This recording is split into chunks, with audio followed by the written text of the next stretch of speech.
Once upon a time, in the faraway land of Yakima, a young boy lived.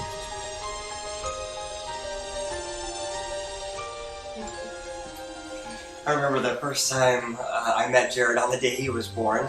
I walked into the operating room.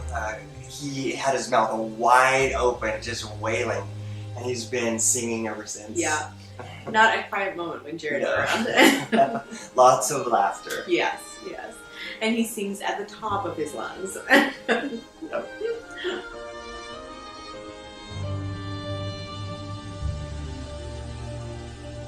as the young lad grew, he became interested in activities such as soccer, math, and reading.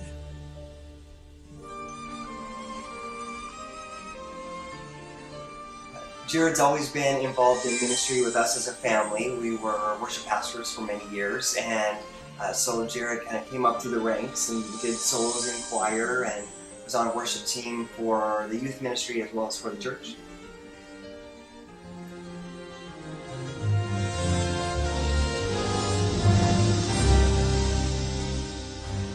When others were weak, this young man encouraged them, for he had a heart to serve and a heart to worship.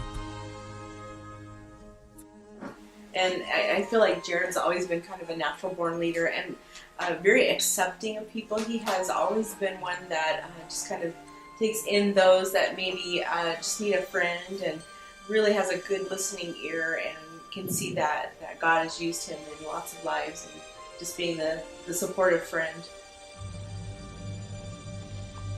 I remember when Jared was in high school, he was a grow group leader for the youth ministry, and the youth pastor placed all the people with him that were sort of special needs folks, the people that maybe no one else wanted to be with, and Jared loved those guys and rallied them and kept them going. Even to this day, it seems like he just strikes up conversations in coffee places with people, and just really has that acceptance for people, and I think that people just are gravitating towards that. So it's neat to see how God uses them that way.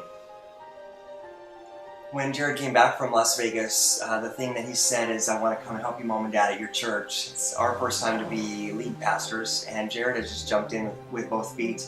He leads our worship ministry among our students, and then is a key Sunday morning worship leader in our main services. And we can see how God really developed his gifts, especially when he was in Vegas, just to be away from Mom and Dad and away from his brother, and just find out who he was, and then to realize that God really had a big call on his life, and anoints him in worship, and he just really has a faith that is just big. He believes that God can do great things, and he just shares that with those around him.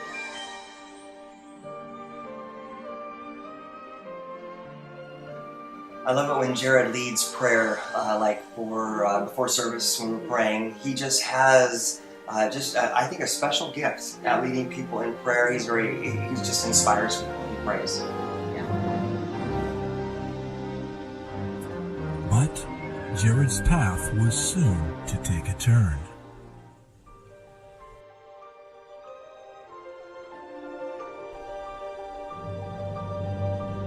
Meanwhile, in the faraway land of Pitești, Romania, a young mother was making a very difficult decision for her newborn baby daughter.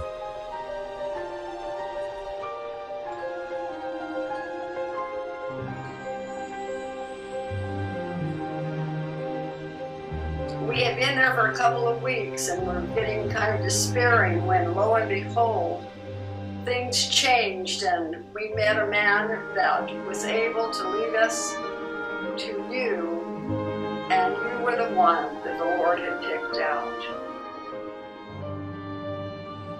So we were told about a little girl who was in a hospital in a little town called Pitești.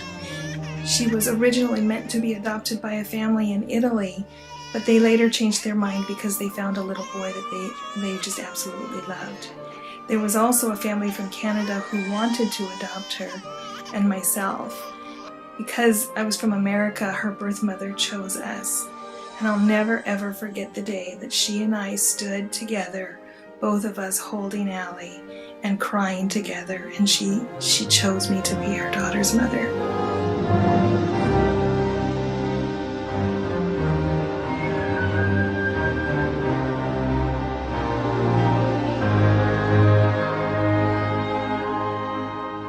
Where would I be if not for your grace? Carrying me. First time I ever saw Allie, she was sound asleep in a little hospital room, and Steve's mom held her and walked over and put her in my arms, and I looked down at this little sleeping baby in my arms, this little bald baby with strings in her ears because they were pierced but they couldn't afford earrings. And all of a sudden she opened her eyes and looked right at me and smiled, this big sweet smile. And then she closed her eyes and made this little wiggle move like she was snuggling into my arms and went right back to sleep. And I just knew in that moment that this was my daughter.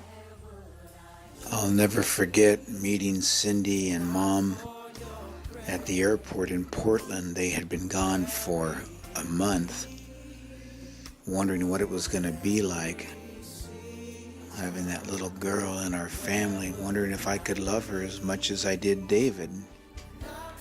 But as soon as I held her in my arms, that was never a thought again. It's pretty amazing. It's really the way God loves us, His unconditional love.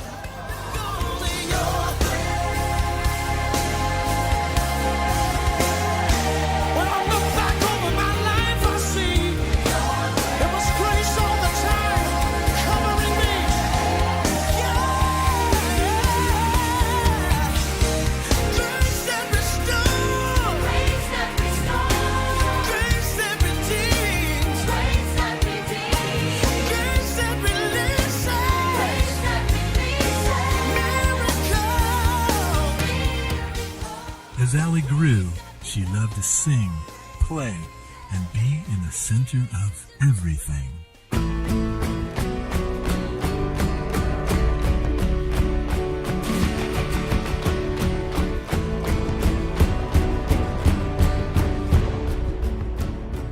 In me, in you, orphans, kingdoms, wide eyes and paper crowds.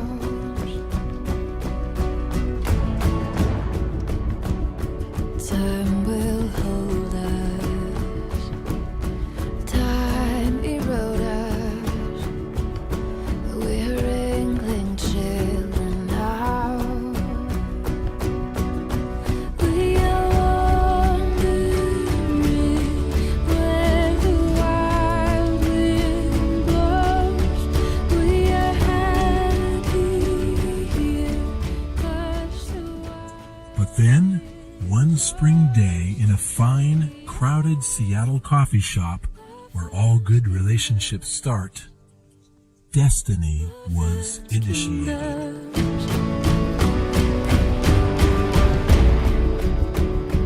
In me, in you,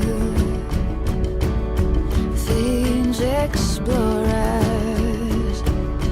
babes with cloaks of art.